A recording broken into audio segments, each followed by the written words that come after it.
Hey guys, welcome again to another video. Today, we're just going to cut it straight to the chase again. We're going to be talking about past, present, by Lost Tribe perfumes. If you guys don't know about the House of Lost Tribe perfumes, I think they're based in the US and they make artisanal fragrances using the most rawest of materials.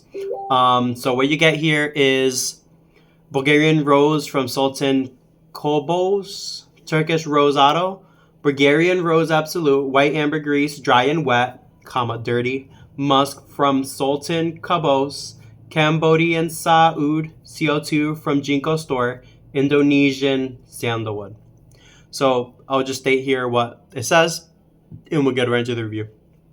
So the ingredients are very high quality from the rose to the oud. I got a chance to work with some materials that I never thought possible.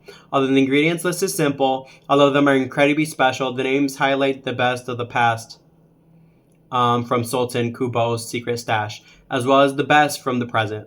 The highest top notes of the Bulgarian Rose from Sultan Kubo's. I kept this overall blend simple as not to dilute them out.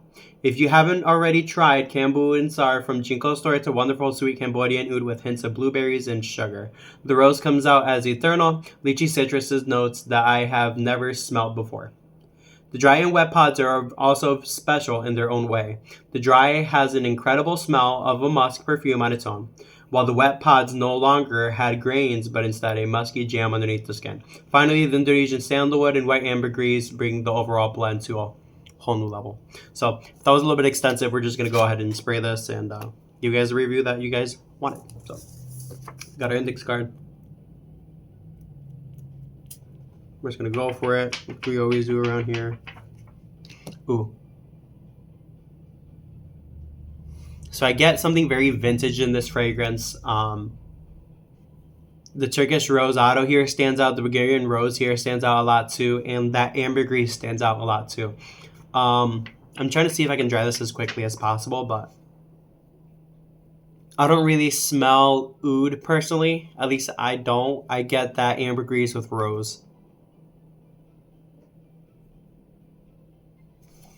The sandalwood I do smell here. I don't quite like it. It's not really dirty or it smells like woody sandalwood. This is kind of like very musky rose. And it kind of has this ozonic smell. I'm pretty sure that's coming from the CO2 that it's explained here. Cambodian Sar Oud CO2.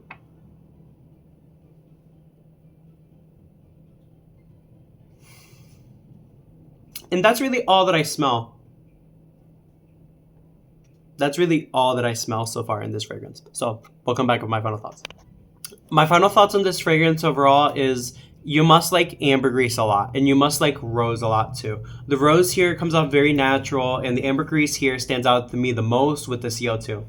I don't like this, but maybe somebody out there who knows the Jinko Store signature vibes that they do have might like this. But to me, this is kind of, it's a little rough. I'm going to be quite honest. This kind of leans springtime, summertime.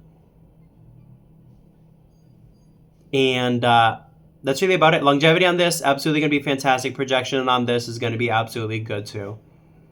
As far as what I'm seeing through the website is that this is a first fragrance that they've ever released on their website. So it must be pretty darn old. But it's just a hard pass for me. You have to like vintage, musky, rose, ambergris fragrance with that CO2 vibe. But to me, this is a hard pass. I would say this leans unisex, male, female.